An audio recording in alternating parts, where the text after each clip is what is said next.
My fellow Americans, tonight I am speaking to you because there is a growing humanitarian and security crisis at our southern border.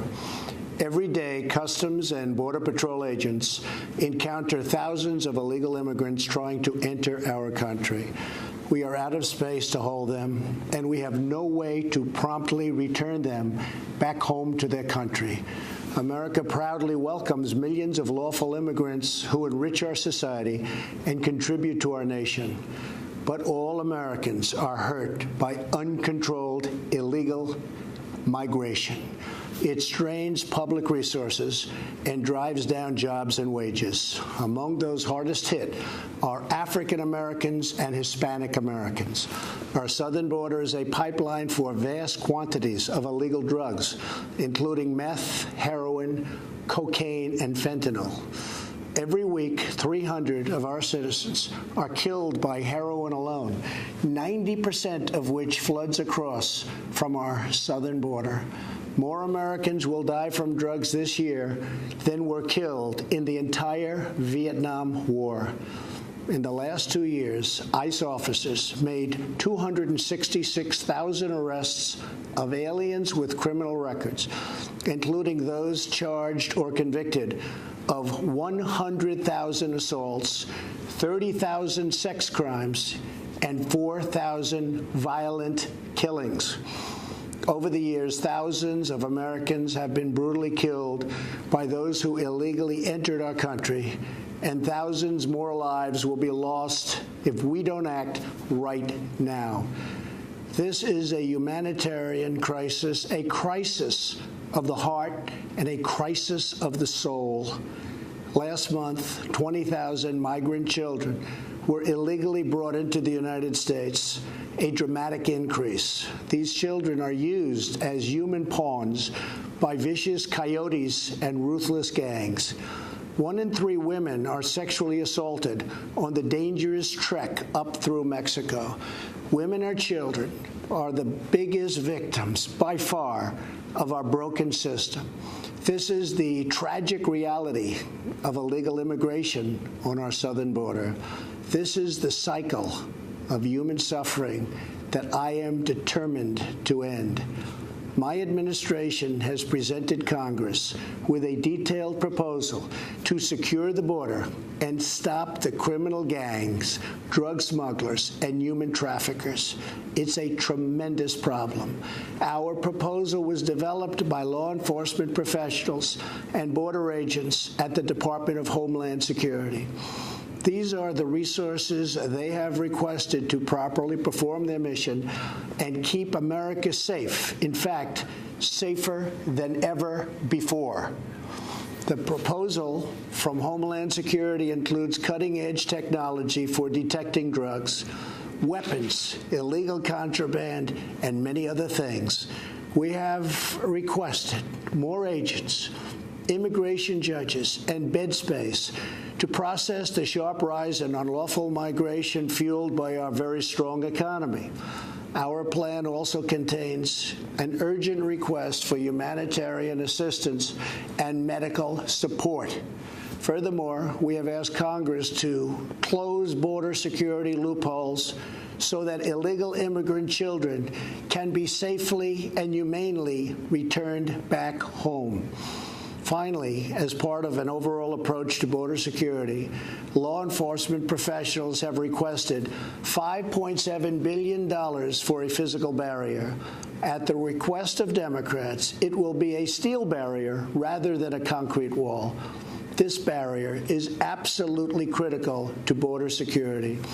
It's also what our professionals at the border want and need. This is just common sense.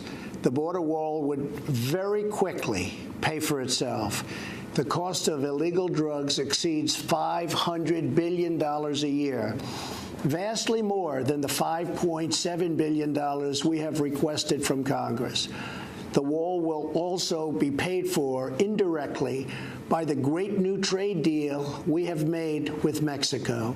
Senator Chuck Schumer, who you will be hearing from later tonight, has repeatedly supported a physical barrier in the past, along with many other Democrats. They changed their mind only after I was elected president. Democrats in Congress have refused to acknowledge the crisis, and they have refused to provide our brave border agents with the tools they desperately need to protect our families and our nation. The federal government remains shut down for one reason, and one reason only, because Democrats will not fund border security. My administration is doing everything in our power to help those impacted by the situation. But the only solution is for Democrats to pass a spending bill that defends our borders and reopens the government. This situation could be solved in a 45-minute meeting. I have invited congressional leadership to the White House tomorrow to get this done. Hopefully, we can rise above partisan politics in order to support national security. Some have suggested a barrier is immoral. Then why do wealthy politicians build walls, fences, and gates around their homes? They don't build walls because they hate the people on the outside, but because they love the people on the inside. The only thing that is immoral is the politicians to do nothing and continue to allow more innocent people to be so horribly victimized. America's heart broke the day after Christmas when a young police officer in California was savagely murdered in cold blood by an illegal alien who just came across the border. The life of an American hero was stolen by someone who had no right to be in our country. Day after day, precious lives are cut short by those who have violated our borders. In California,